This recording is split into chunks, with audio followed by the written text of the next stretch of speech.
So let's talk about an idea that might sound a little backwards at first.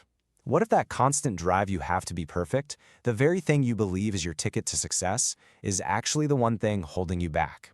The thing keeping you exhausted, anxious, and totally stuck.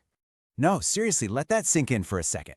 Because yeah, on the surface, perfection looks amazing. It's flawless, it's impressive. But underneath all that, it's almost always fueled by fear. You know, the fear of failing, the fear of what other people will think, and maybe the biggest one of all, the fear that you're just not good enough. And that fear, it has a voice, doesn't it? It's that little whisper in the back of your head that is just impossible to please. It's your own personal inner critic, and it follows you everywhere, into every project, every new idea, every single challenge you take on. Sound familiar? Yeah, that's pretty much the mantra of perfectionism. It hijacks your healthy ambition and just twists it into this crushing anxiety.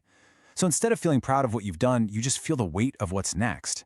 And little by little, the joy of actually growing gets totally replaced by the stress of not messing up. Okay, so let's get one thing straight, because this is a really common mix-up. Perfectionism is not the same as having high standards. It's not about striving for excellence. It's something else entirely. And this is the absolute core of it. Perfectionism is basically a cycle of dissatisfaction. You could accomplish something incredible, but instead of celebrating, your brain immediately goes to, well, what could I have done better? Or, oh no, how am I going to top this? Success doesn't bring you relief, it just raises the bar and cranks up the fear. And you know, that cycle has a cost, a much higher one than most of us ever stop to think about. It's not just about feeling a little stressed out. It's about what you're actively losing, what you're giving up in the name of being perfect. Now, here's maybe the biggest trick that perfectionism plays on us. We tell ourselves it's our shield, that it protects us from failing. But look at what it actually does. It doesn't prevent failure, it prevents action. It keeps you stuck, overthinking everything, overplanning, terrified to even get off the starting line. And that is the real tragedy here. That incredible business idea you have, that book you want to write, that big life change you've been dreaming about, so many of them never even get a chance to succeed or fail because they just die in the waiting room of, it's not perfect yet. So if perfectionism is so bad for us, why are we all chasing it? Well, it's because we've all bought into this really powerful illusion, a myth that has us running on a treadmill that literally has no finish line. And here's the truth bomb, really. We have to get this through our heads. There is no magical destination called perfect where you finally arrive and everything is done. It doesn't exist. Progress is real. Growth is definitely real. But perfection, it's just a ghost we're all chasing. I mean, think about anyone you admire, an artist, an athlete, a leader. I can guarantee you they are still figuring things out. They are still making mistakes. They're still learning. The only difference is they learned not to let the hunt for perfection stop them from just taking the next step. All right, so we've kind of diagnosed the problem. Now for the good part, the solution. How do we actually start breaking free from this thing? Well, it all begins with taking one small, messy, gloriously imperfect step. So here are 3 super practical ways to start, and we're going to walk through each one. First up, start before you're ready. Apply for that job even if you don't tick every single box.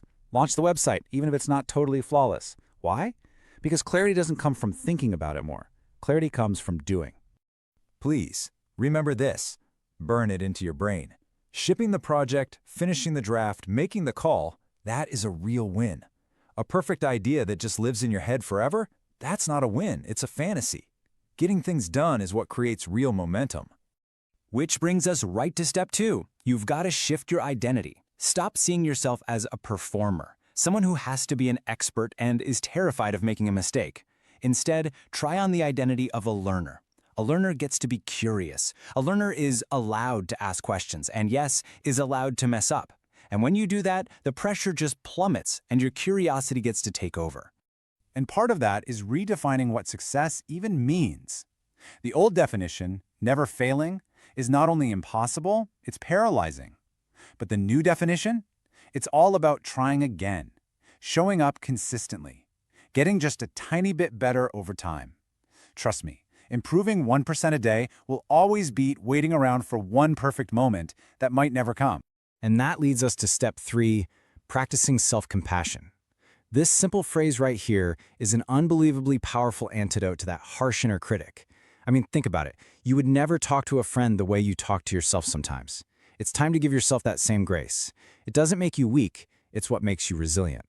So what happens when you actually start doing this stuff, when you let go of that obsession with perfection and start embracing progress instead?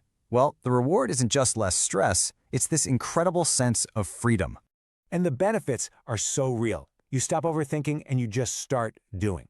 You actually start to enjoy the journey, not just obsessing about the destination. A setback stops being a catastrophe and just becomes a lesson, which, by the way, makes you way more resilient. And something else amazing happens, you connect more deeply with other people. Because, let's be real, nobody truly connects with a flawless, polished image. That's not what we're drawn to. We connect with honesty, with vulnerability, with shared struggles.